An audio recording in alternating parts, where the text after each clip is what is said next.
a good set of parents on me. I love bragging about. I got very supportive parents. They support me doing comedy. They're very supportive of me being gay. It's too bad that I'm not.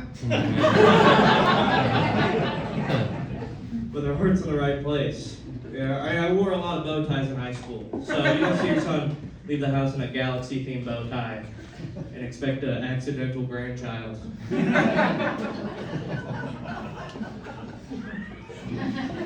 remember I moved back to my parents' place last year for the third time, and I picked up the hobby of collaging, and I was going to go to Michael's to get like a new set of crafting scissors. My dad, he was in the kitchen, he was organizing sports cards, which I for one think is the straightest thing you could do as a man. You just organize hot dudes by what balls they play with.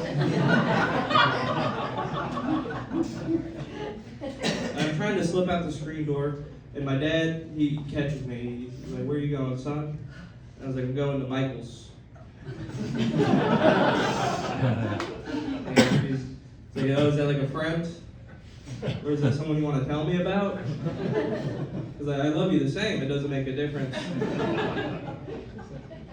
To me, thanks. I appreciate that. Small town in Oklahoma. It took a lot for you. But I'm going to Michael's, the craft store. I want to make a collage. Look at me, he's like, "Why can't you just be gay like the rest of them?" My parents are great. They met in the Army, which I think is cool because that means they had sex on the clock as coworkers. And sleeping with your coworker is always a good idea. All right. I've never done it. I don't regret it. But I remember I asked my parents why they joined the Army. I asked them separately because I wanted separate answers, and I was pretty disappointed when they both told me that they had nothing better to do.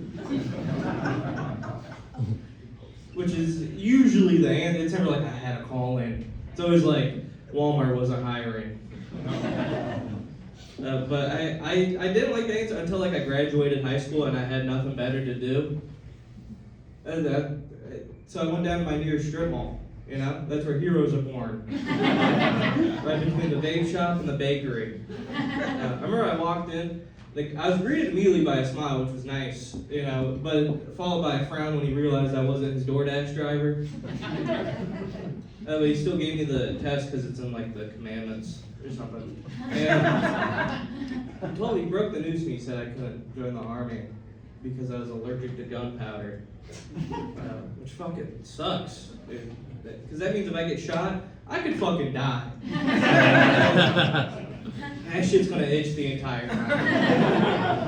There's no sweet release. So I've been thinking about buying a sword as of late to defend my home.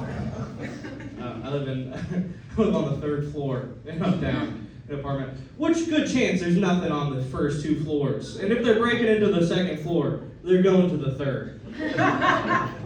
I've been eyeing up a good sword. I saw a really nice one at my smoke shop. You go to a good smoke shop when it's half armory.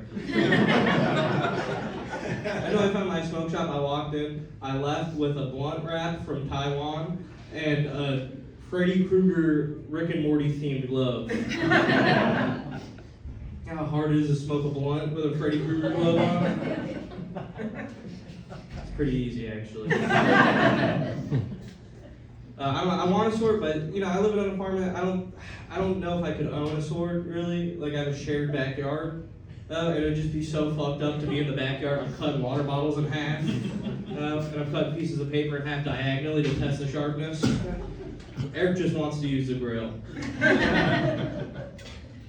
And if nobody breaks into my house, the only time I'm ever going to use it is obviously when my girlfriend's out of town and I'm getting hammered. And, or I'm just sitting on the edge of my bed with it halfway open and I'm thinking about anybody who's ever wronged me ever in my life. So anyways, I got fired from my job recently.